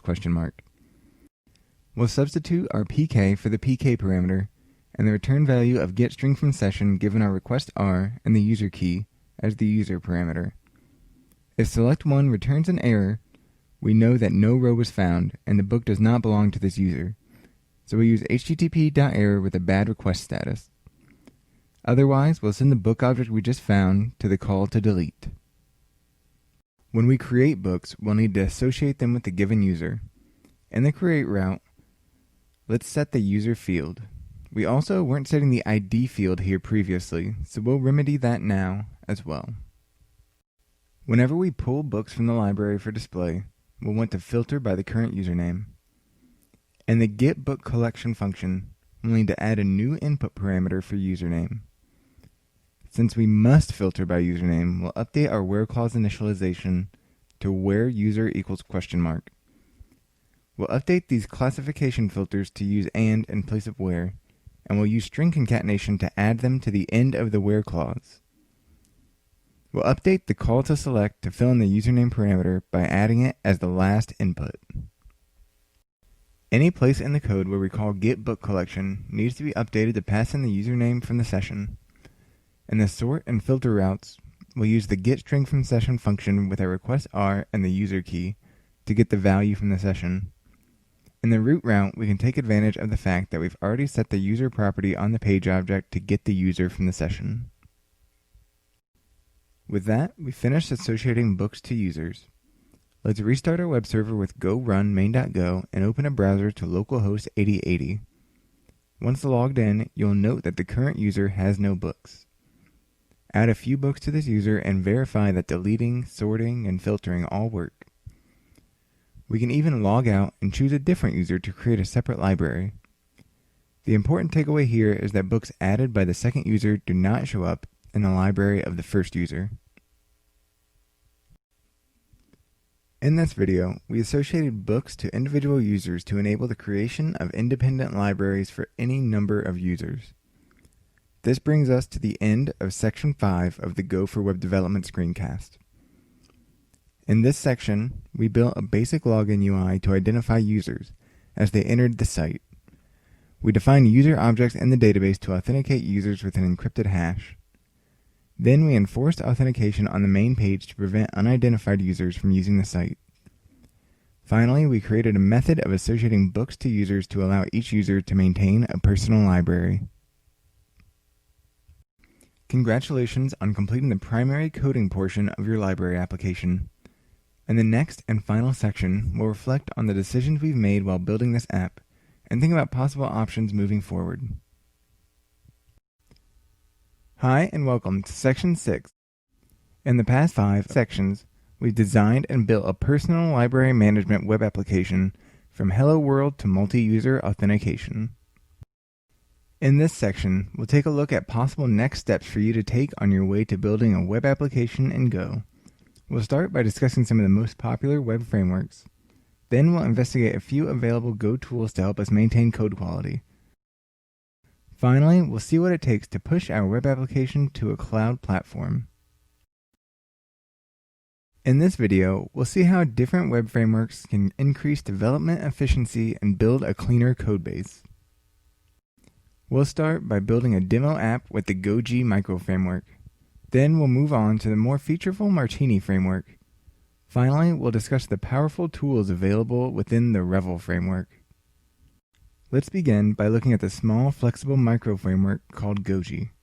Goji gives us the tools to handle middleware, parse URL patterns, store context parameters, and handle crashes gracefully. Like all Go packages, we can install Goji with go git github.com/zenazen/goji from the command line. This is a small demo application to show off some of Goji's features.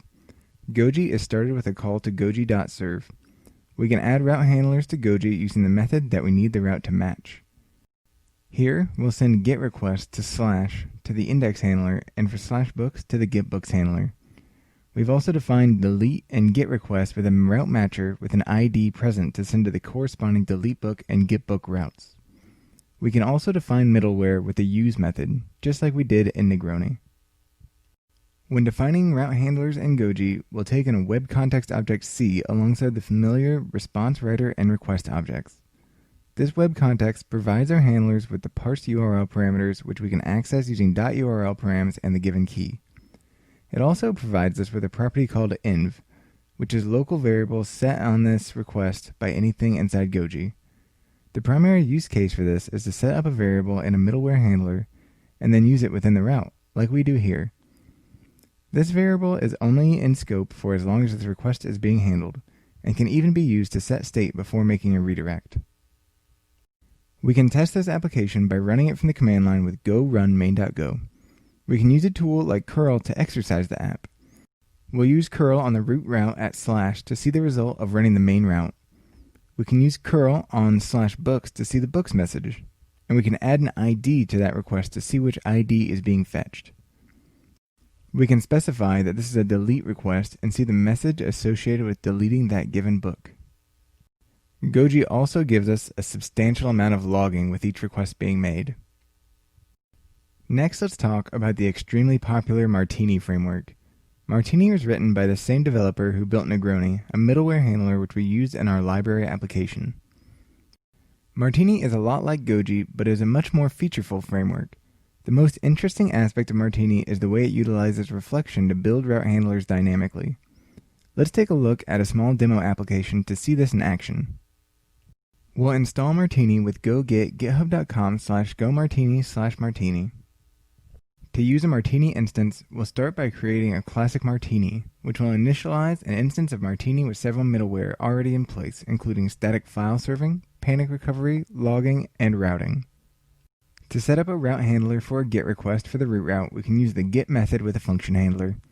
Martini also allows us to create route groups, which will let us define a base route matcher followed by the definition of any number of subroutes.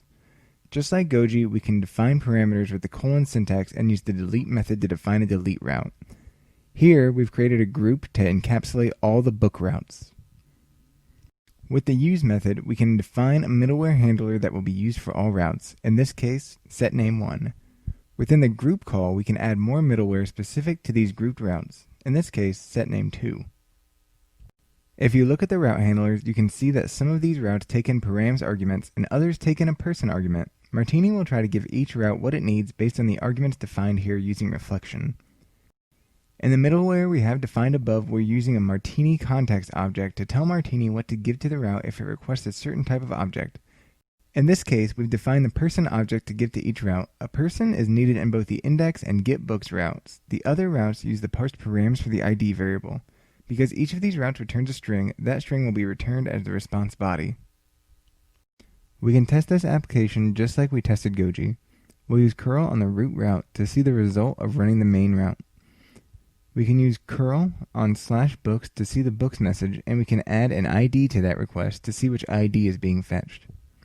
We can also specify that this is a delete request and see that the message associated with deleting a book was responded. We can also see that the correct person objects were passed into the /books and root routes by the gopher and golfer tags. If you check the logging associated with our Martini instance, you'll notice that it's very similar to our Negroni instance, and this is very useful while debugging our program. Finally, we'll take a look at a framework called Revel. In Revel, routes are matched via a config file. Instead of using the go run command, a Revel command line tool is used to run the Revel application. Revel is comparable to Ruby on Rails and is the most complex of the three frameworks we've discussed. We can get Revel by installing both github.com/revel/revel and github.com/revel/cmd/revel. Once we have a Revel instance available, we can create a new Revel project with Revel new project name. Let's take a look at a small demo application. The first thing to notice is that Revel contains a very verbose project structure. For our sample app, we only care about the conf and controllers directories. Inside the conf directory is a file called routes. This is where the routes mapping is defined. The first column is the request method, the second column the route matcher, and the third column the handler to call. Each of these handlers is associated with a controller and a method on that controller. If we visit the app.go file within the controllers directory, we can see the app controller and the index method being called on /. If we go to the books.go file, we can see the route handlers for all book-related routes. All controllers must be composed of a revel.controller. All routes return revel.results. In all these methods, we use render text to send text as the response. Like Martini, Revel uses a type of reflection to figure out what arguments a route wants and supplies the correct information. In the case of getting or deleting an individual book, we want the ID as a string. Let's see it in action. We can start the application using Revel run Revel example. When we make our first request, there's a slight pause as Revel is generating files. The next calls will be much faster, and we'll see that we get all the same results as we did with Goji and Martini. In this video, we discussed how to use some of the most popular web frameworks in the current world of Go, including Revel, Martini, and Goji.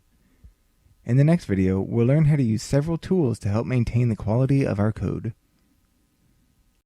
Hi, and welcome back. In the previous video, we learned about a number of frameworks we could integrate into our web application to write code faster and give our code more structure. In this video, we'll use standard tools to improve our code base. We'll start by learning to use the Go format tool to standardize the style of our code. Then we'll use GoLint to find readability issues with our code. We'll end the video by using Go's built-in testing library to write a few unit tests. We'll start with formatting our code to a standardized style. In many languages, programmers must choose between tabs and spaces, how to do camel case, and where to put curly braces. In the world of Go, these choices have already been made by the community. We can use a tool called GoFormat to automatically format our codebase. If we open a terminal within the directory of our library application, we can run GoFormat to update our code in place. You can see the list of files here that the tool has reformatted. Let's look at the differences side by side in a diff tool. This tool is called Meld. On the left is the formatted code, and on the right is the unformatted code. These changes may seem inconsequential, but they guarantee a base level of readability in any Go file you find. All Go code will be formatted consistently with tabs, spaces, and braces all laid out in an identical pattern. Next, we'll take a quick look at a type of tool called a linter. Linters parse a codebase and report any common readability or consistency errors and minor coding mistakes. We can install GoLint with go-git-github.com/golang/lint/golint. We can then run GoLint with the GoLint command. Incidentally, we followed many of the best practices that GoLint looks for when parsing code. In all these cases, GoLint suggests we add comments to our exported data types for better documentation support. GoLint will also tell us about things like poor use of camel case, unreachable code, and better ways to indent if statements. Finally, let's take a look at unit testing. Unit testing is the act of writing a small amount of code to run production code and verify its functionality. Go has a multitude of available testing frameworks, but we'll focus this discussion on the built-in testing library. For this exercise, let's assume we've already extracted our user object from main.go and included the functionality for generating and comparing password hashes on the user object. This file lives in the models directory. Most of this code is not new, except now we'll create user objects with a call to new user, given a username and password string. And we'll use the authenticate method to determine if a user entered the correct password. For now, let's comment out this password comparison line and just return false here instead. Let's create a new file called usertest.go beside the user.go file in the models directory. Since user is in the models package, we'll place a user test in the models test package. We'll also need to import testing and directly import the user.go file using /. The dot syntax in front of this import statement will pull the imported code into the current scope. We want to fully exercise the possible outcomes of the authenticate method on the user interface. We'll need two tests, one for authenticating with the correct password and one for authenticating with the incorrect password. All we need to do to create a new test is write a function with the test prefix, which takes in an argument of type testing.t. For this first test, we'll check that a bad password returns false. We'll create a new user object with some username and some password. If we get a successful return from authenticate on that user with an incorrect password, we'll call the errorf method on t with a useful message. Similarly, for the correct password test, we'll create a user and call authenticate with a known good password. If authenticate returns false, we know something is wrong, and we'll use errorf again with another meaningful message. To run the test, we just need to run go-test from the models directory. As expected, we got one success and one failure. We can even see the string we specified as the output error. Let's fix the authenticate method on the user object by uncommenting this line. When we run our test again, we can see that all of our tests pass. In this video, we learned to use some common Go tools to improve the quality and readability of our code. In the next video, we'll push a version of our code into the wild using a cloud platform service. Hi and welcome back. In our last video, we checked out a few tools to help improve the quality and readability of our code. In this video, we'll break free from our local network and push our web application to the World Wide Web. We'll start by updating our library app to work on Heroku. Then we'll initialize a new Heroku instance and database. Finally, we'll deploy our app to the web. Before we can deploy our app to Heroku, we need to make a few adjustments. Heroku does not support SQLite databases and recommends anyone migrating from SQLite to use PostgreSQL in the production environment. Fortunately, these two flavors of SQL are very similar. First, we need a PostgreSQL driver. PQ is the most popular Postgres driver currently available. To install, open a terminal and type go get github.com/lib/pq.